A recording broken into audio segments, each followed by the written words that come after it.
A humanitarian organization says some 10 million children in war-ravaged Afghanistan are at risk of not having enough food to eat in 2021 and is calling for more than $1 billion in new funds for aid. Just over 18 million Afghans, including 9.7 million children, are badly in need of life-saving support, including food. That is according to the international aid agency Save the Children. The group is calling for $1.3 billion in donations to pay for assistance in 2021. Chris Nyamandi, Afghanistan country director for Save the Children, says Afghans are suffering under a combination of violent conflict, poverty, and the virus pandemic, a situation that he says needs urgent attention from the international community. Well, joining us now on Forum Daily is Ms. Taryn Russell, Head of Policy and Advocacy at Save the Children. Ma'am, welcome to the show. Thank you. Now, Afghanistan has been war-torn for over 5 years now. So what are some of the struggles that children were already facing even before this pandemic? Despite, over 40 years of conflict and instability in the country, in the last 2 decades, Afghanistan had made some real significant progress for children. Unfortunately, what that still means is that every child in the country today has grown up in conflict, and that's had some devastating impacts. So concretely, I can talk a little bit about how the escalation of violence has meant that their education has been severely disrupted. Even before the COVID-19 pandemic hit and schools were closed, almost half of primary age school children in the country were out of school, and that really limited their options for the future. There's also the issue of violence, which is endemic. So many children have been killed or maimed by explosive weapons or attacks on schools and hospitals. And then for those who do survive, we know that there's these long-lasting mental scars that also need to be addressed. And now we have the COVID-19 pandemic in the mix. How has this pandemic added to the circumstances for children in Afghanistan? Would you be able to paint us a picture of the living conditions for these kids at this time? Yeah, absolutely. So, as we know, the COVID-19 pandemic has had disastrous impacts for families around the world, and Afghanistan is no exception. From a big picture level, what happened is the pandemic has hugely disrupted imports, including vital household items, making them very expensive and out of reach for many families who are then struggling to make ends meet.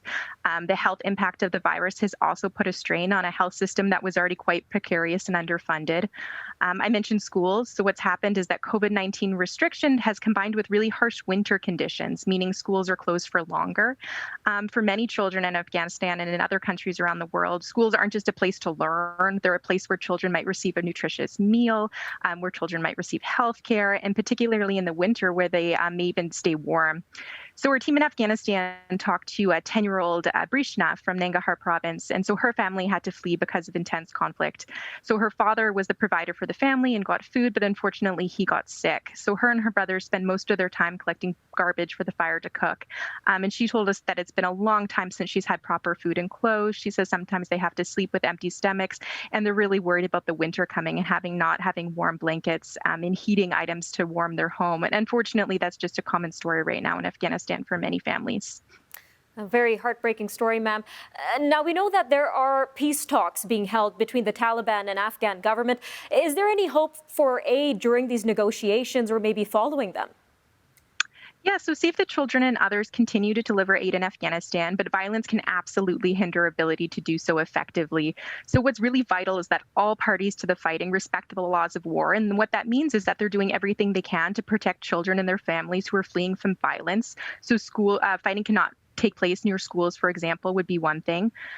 What we're also seeing right now is just that active violence significantly weakens a country's ability to battle COVID-19 pandemic. So it's really vital that all leaders are putting their weight behind a call for humanitarian pause to fighting so that, aid workers have safe access to deliver aid and that healthcare workers are able to address the COVID-19 pandemic. And I would say it's not just Afghanistan. We're seeing huge issues where COVID-19 and conflict are combining to create humanitarian disasters in other countries, including Syria and Yemen. All right, ma'am, we've got about under a minute left, but what are some of the most needed resources for these children at this time, and what supports does Save the Children provide? Yeah, so our programs in Afghanistan help thousands of children get access to education and healthy food. We also provide support to healthcare clinics and humanitarian emergencies. Right now, as I mentioned, immediate support is needed to help families get through the winter. So warm clothes and heating items are especially important. And then thinking about how we're going to prevent the sliding back of longer term development gains. So really planning to get all children back in school when it is safe to do so.